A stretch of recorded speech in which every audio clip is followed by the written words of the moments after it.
बात कर लेते हैं ऑटिज्म एंड एडीएचडी की। एडीएचडी मतलब attention deficit hyper activity disorder, और ऑटिज्म का मतलब आम भाषा में एक कॉमन सेंस ये बोलेगा कि ये बच्चा तो अजीब बात दिख रहा है, यानी कि कुछ लोग पागल भी बोलेंगे, क्योंकि उस बच्चे का जो बिहेवियर है एक नॉर्मल सोशल सेटिंग में फिट नहीं बैठ रहा। और ऑटिज्म के बच्चों की दिक्कत ये होती है कि वो उनका बोलना, वो बोल ही नहीं पाते। कई बच्चे तो 5 साल की उम्र तक माँ बाबा ये शब्द भी नहीं बोल पाते। उनके पेरेंट्स सुनने को तरस जाते हैं कि कब मेरा बच्चा माँ बोलेगा पहली बार।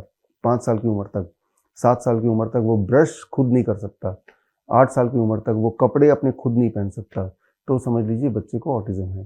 तो ये क्लियरली डिस्टिंक्ट होता है उसका एक बिहेवियर, जो टाइमलाइन है एक बच्चे का कि इतने साल में ये बच्चा ये कर पाएगा। और वो जब बिहेवियरल चीज़ नहीं दिखती है, जैसे आई कांटेक्ट, कि आप देखेंगे एक नया जन्मा बच्चा भी आई टू आई देखता है, लेकिन वो बच्चे कभी आंखों में आंखें डाल के नहीं देखेंगे।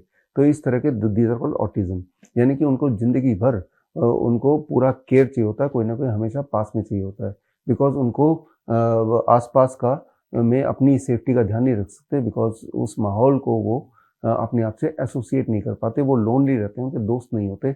और जो कोई पूछ रहा है तो उसका जवाब क्या देना है उनको नहीं पता चलता। बहुत बेसिक नीड बॉडी की जो होती है, कई बार भूख लगना, रात को सोना, इनमें भी उनको दिक्कत होती है। तो this is called autism. ADHD एक और रूप है कि बच्चा नॉर्मल तो दिखता है, नॉर्मल भी होता है, लेकिन हाइपर एक्टिव। हाइपर एक्टिव मतलब मैं जैसे अभी बैठा हूँ आपसे बात कर रहा हूँ, वो बैठेगा नहीं, अब तक बंदर की तरह उठ के वहाँ भाग जाएगा, कोई भी सामान उठा के फेंक देगा, मतलब अनप्रिडिक्टेबल। कोई अगर छत है, छत में छलांग भी लगा देगा, या छत में पतली दीवार है उसके ऊपर भी चढ़ जाएगा।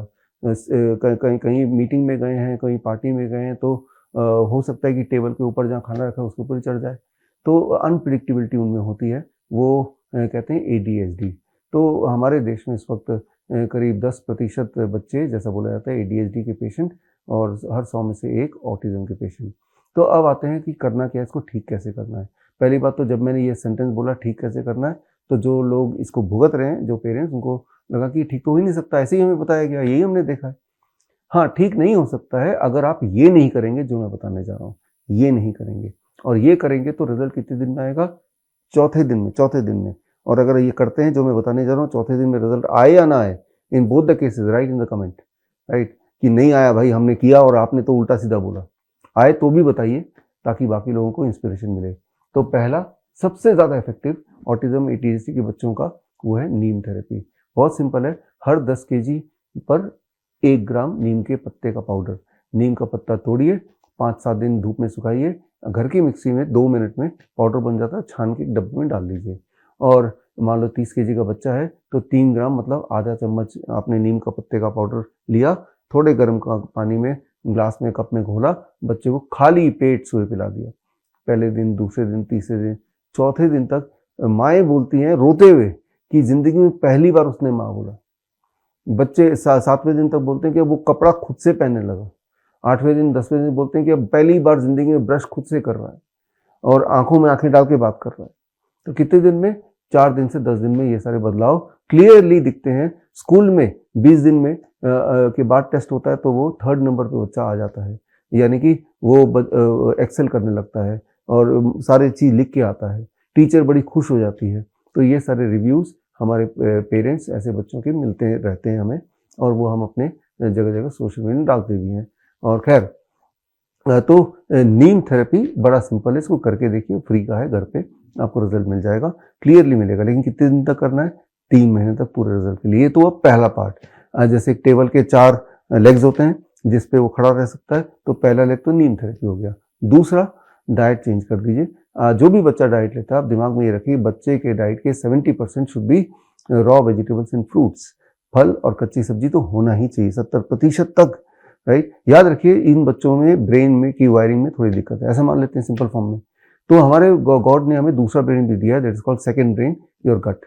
मेडिकली इसे सेकंड ब्रेन बोलते हैं, बिकॉज हर तरह के जो इमोशंस हैं, भूख लगी कि नहीं लगी, गुस्सा आ रहा है, नींद आ रही है, ये सारी फीलिंग्स हैं, ये कंट्रोल कहाँ से होती है? इंडिकेशन यहाँ से मिलता है, बट उसका कंट्रोल सेंटर पेट है आपका।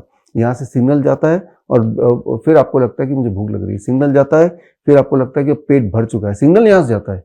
तो हमें गट ब्रेन यानी कि सेकंड ब्रेन को ठीक करना है। उसके लिए आपको बच्चे के डाइट में 70% तक, at least 70% rather, vegetables and fruit diet, raw vegetable. कैसे देंगे? मेरा बच्चा तो जिद्दी है, वो तो केला खाता ही नहीं है, सेब नहीं खाता, फल खाता ही नहीं है। स्मूदी बना दीजिए उसका, जूस बना दीजिए उसका, पी लेते हैं बच्चे। हमारे बच्चे जो ऑटिज्म वाले पी लेते हैं, इतनी भी बहुत तंग नहीं करते, पी लेंगे वो। और वेजिटेबल्स की स्मूदी बनाइए, वेजिटेबल सूप बनाइए, वेजिटेबल कच्चा भी खा लेते हैं, उनका प्रेफरेंस होता है। खीरा टमाटर दे दीजिए, खा लेंगे। और 30% में कुक्ड फूड, उसमें रिफाइंड फूड छोड़ दीजिए, डेयरी प्रोडक्ट छोड़ दीजिए, नॉन वेजिटेरियन छोड़ दीजिए, जैसा हम DIP डाइट में करते हैं। ये दूसरा हो गया।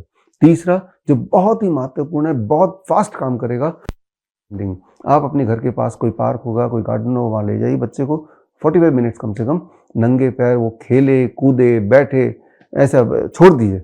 नंगे पैर, जूते चप्पल नहीं है उसके पास, सामने ग्राउंड है, सामने गार्डन है, जो मर्जी करे, बिताए टाइम, राइट। ये हो गया तीसरा लेग, राइट। और चौथा जो लेग है, that is very very simple and very very effective, lot of sunshine, lot of light, right. दिन में उजाले में रहे और सनसेट के बाद बहुत उजाला उसकी आंखों में नहीं पड़नी चाहिए, यानी कि सोने से 2 घंटे पहले बहुत फ्लैशी लाइट्स ना हो, स्क्रीन टाइम कम हो, बहुत इंपॉर्टेंट है, स्क्रीन से बचाना है।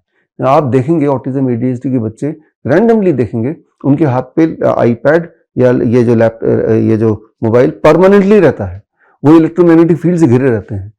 एक एक्सपेरिमेंट करके देखिए, जो बच्चा आपको लगता है सबसे ब्रिलियंट बच्चा है, उस बच्चे को पकड़िए, उसे बोलिए ये मोबाइल है, इसके साथ रोज 8 घंटे आपको बिताना है।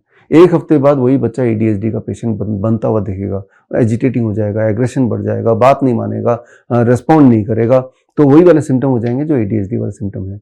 तो आजकल आप देखेंगे ADHD इतना बढ़ गया, लेकिन आप ये भी देखेंगे कि बच्चों में जो जमीन से जुड़ने वाली बात वो खत्म हो गई, पेरेंट्स की वजह से, हालात की वजह से, और साथ में स्क्रीन टाइम बहुत ज्यादा बढ़ गया, बेहद ज्यादा बढ़ गया, और जिससे एक नॉर्मल, अधिकतर पेरेंट बोलते हैं कि हमारा बच्चा पहले आई टू आई कांटेक्ट करता था, पहले बोलता था माँ बाप, पहले 1 to 10 सुनाता था, लेकिन धीरे धीरे ये सारी चीजें वो भूलता जा रहा है।